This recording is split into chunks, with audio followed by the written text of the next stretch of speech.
Alright guys, South Africa versus Italy this weekend. Massive game, especially in Italy against the Italy team that's just beaten Australia. It's going to be a monumental test for South Africa to try go there and beat them, especially with all the changes we've seen in the South Africa team. I mean, the likes of Ben Jason Dixon getting a start at number 7. You got Ethan Hooker and Keenan Moody in the centres together. Edward van der Merwe on the wing for the first time in a long time. Morne van der Berg and Andre Pollard starting at 9 and 10. So the whole dynamic could be different for the Springboks, but it's going to be a cracking game. Mark van Staden also getting the start in the 8. Jean Klein, his first game back in a long time for the Springboks, rewarding his form from Munster, he's been in an incredible form lately. Bowen Fenter getting the start to number 1. It's going to be key for him to get some game time because he's been rock solid at the Springboks, but just he needs to get used to that intensity. Even Rassie said so.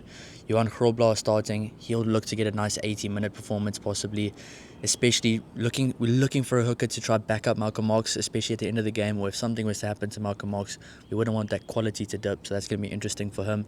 Zachary Porton, the young 21-year-old, getting another start. This is going to be massive for him, especially against that Italian front row. The Italian team, you have Danilo Fischetti, you have the likes of Canone, you have Ross Vincent, you have both the Canone brothers, you have Stephen Varney, you have Garbisi, Monty Ioane, Menoncello, Ignacio Brex, Louis Lina and Capuazzo. It's a quality team with a quality backline, and they even beat Australia last week, so that's going to be an incredible game to watch. It's going to be a tough battle for the Springboks. You'll listen to the end of the video to hear my prediction, but I think it's going to be a cracking game. If I was to choose a combined team between the two teams, I would probably go with number 1 Fischetti, number 2 Grobler, number 3 Riccione from Italy. Number 4, I would probably go for, this is a tough one, I'd probably go for Canone from Italy, and then I'd go for is it Jean Klein, or I'll go for Franco Mossad at number 5. At number 6, I'd go for Sia Khaleesi, being the captain he is and the player he is. At number 7, I would go for Zuliani or Ben Jason Dixon. Probably Zuliani. And then number 8, Marco van Staden at a combined XV. At number 9, if it was a combined XV, I'd give it to Stephen Varney. Number 10, Andre Pollard. I mean, World Cup winning fly-off. He's kicked Springboks to many wins before, massive victories. He'll clear number 10 in that combined team. Number 11, Kurt-Lee Arendse. That's a clear choice for me. I think Kurt-Lee Arendse is one of the best wings in the world. Just for this conversation of wings, on the other wing, if it was a combined team, I would put Monty Ioane. I think Monty Ioane is a world-class player, and he can absolutely change a game for Italy. So that's going to be interesting to see how he lines up against Edward van der Merwe this weekend.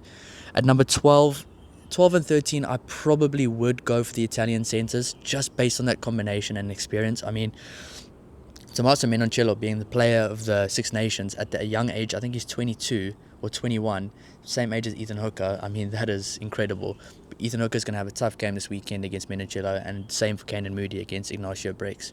But number 13, I'm actually going to give it to Keenan Moody just because of the games he's had in the number 13 jersey this year, especially against the All Blacks and against Argentina. He's been world class.